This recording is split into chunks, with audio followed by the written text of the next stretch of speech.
Hello everyone and welcome back to the Airthings Masters. While Rajabov and Levon Arnian are brawling it out to see who will win first prize, Dubov and Maxim Vachier-Lagrave has to settle who will get third place. And it's been very hard choosing which game to show, as all four games between these two fine gentlemen ended with a decisive result, and this is game 4 I decided to show. So interestingly, first Dubov won the 2 games, and then the third game ended by Maxim winning one of the games, but it was again Dubov attacking in the third game. So it's like you already won 2 games, you just need a draw. But no, Dubov went for a very aggressive attack, and then Maxim was able to win that game.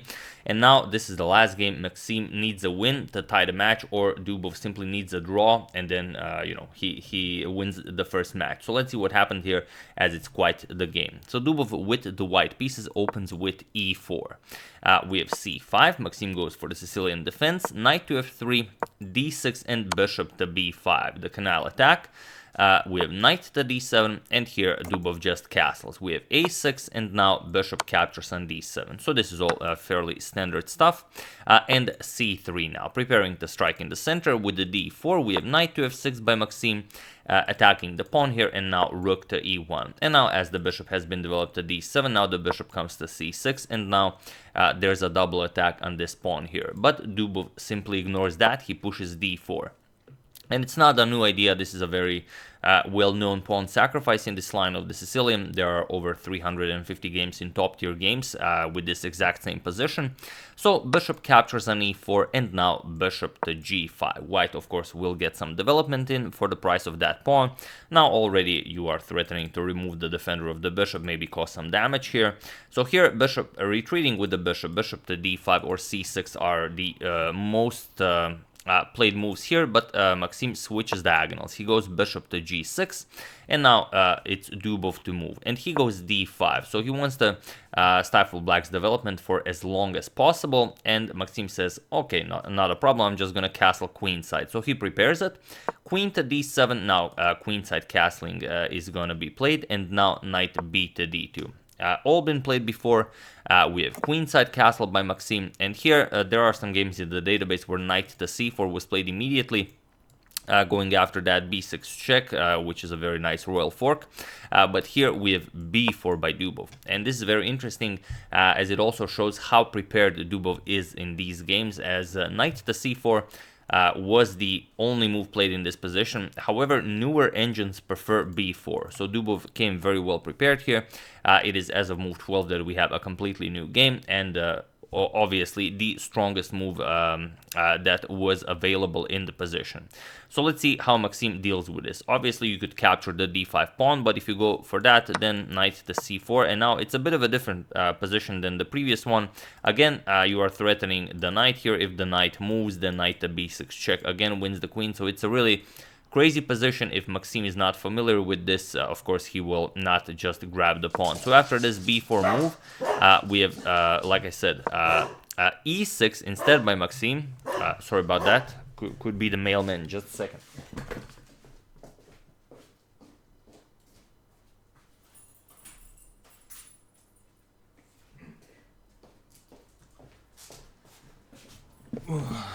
Nope, it's Yelena. Yelena says hello everyone. So e6, challenging now the pawn in the center, and only now knight to c4. So going after that b6 check, and of course you have to defend against this. So queen to b5 by Maxim, and now knight f to d2. And what do you play here? Well, you could play a lot of things. Knight captures on d5 seems to be a very nice possibility, giving up the rook here, or you could go something like c captures on b4, but none of them are very appealing for black. So this is very very well prepared by Dubov, because here Maxim played e captures on d5, and now it all just crumbles down. Here we have a4 attacking Maxim's queen to c6, and now b5. So the position will open up. We have a captures on b5, a captures, and queen captures, so grabbing that pawn. And here, a very tricky position. You have to really know what you're doing here. The point is you have to go for that d5 pawn, and once you open up the position here, then black king will simply have no squares available. Rook to a8 is always an idea. Queen is coming to f3. This is such a great position for white. The problem is you have to eliminate the knight on f6, and now after captures, knight to e3 goes after the pawn, and you can't really defend it. If you defend it, for example, like this, queen f3 is coming, and then it's just open season. So here, after queen captures on b5, we have queen to f3 by Dubov. So it's a similar idea, but Dubov prefers to do all of that by sacrificing even more material. So Maxim accepts the sacrifice. We have pawn captures on c4, bishop captures on f6, and now again g captures on f6. And this is where Maxim could have played a little better. There is the line rook to d7, but again, it's such an ugly line. Rook to a8 check, king to c7, and now the bishop has to move, and once the bishop moves, now you play bishop to e7 and you trade your rook for bishop. So rook captures, you're going to play bishop captures, and you're going to get this position where Dubov would be up the exchange, but Maxim would have would be up 3 pawns, so it would be well, definitely a trade-off. So instead, after this bishop captures on f6, Maxim boldly accepts this. We have g captures, and now Dubov gets the attack going. Rook to a8 with check, king to c7, and now, of course, you want to get the king here so you can connect with this check. So rook captures, of course, king captures, and now queen captures on f6 with check. King d7, and now queen captures on h8. And now bishop to e7. You have to defend the bishop, and now knight to f1. So here we have a knight, rook, and queen against a queen and 2 bishops. So it's going to be very dangerous. White is up material, but the bishop pair is always very dangerous. So here, queen to b6, preparing queen to f8 to try and get that queen away, and now queen to a8. We have queen to a6. Maxim wants to trade queens, and Dubov, of course, declines. Queen back to h8, and now b5. Now Dubov wants to, Maxim wants to play b4. Of course, create a passed pawn, and then either captures or just continue pushing the pawn. So here, knight to e3, and now by developing this knight the way Dubov did, of course, he wants to bring the knight to d5. Now he allows queen to c8. This was never possible to try and force a queen trade as long as the knight was on f1, because it just captured the bishop with check, and then the queen falls. So here, Dubov doesn't really have a good option for the queen. All of these squares are taken. This is very passive, not much to do there. So here, Dubov has to trade. Queen captures, king captures, and now only one good move for white. I'm sure you all see it, as the bishop is kind of loose here. Knight captures on c4. You grab a pawn here. So, of course, black will not capture and ruin his pawn structure. Black just defends the bishop. So, knight back to a3, attacking the pawn. And now Maxim finally creates a passed pawn. Captures, captures, attacks the knight, and knight to c4. And now it's still a rook and the knight against the bishop pair. However, the bishop pair, if this is, well, if they're set up correctly, will be fully operational. And then it's going to be really hard to stop that passed pawn from queening. So here we have king to d7, improving the position of the king, and now f3.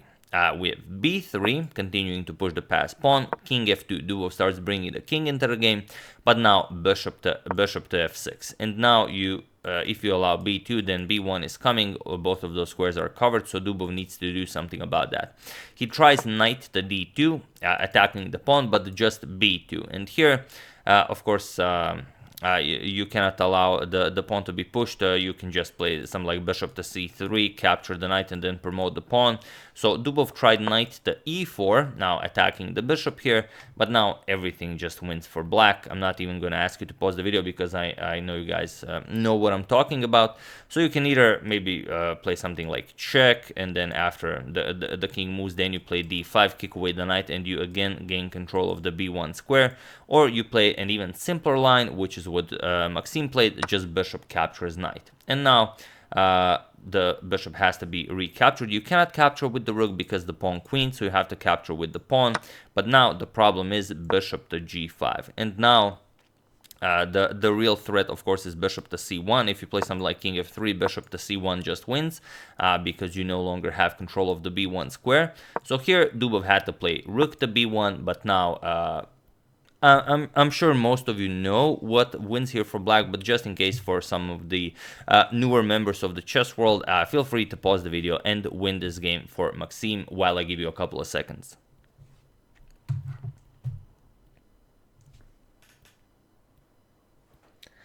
So for those of you who were able to do it, congratulations on trapping the rook on b1, and for those of you who just want to enjoy the show, it's bishop to c1.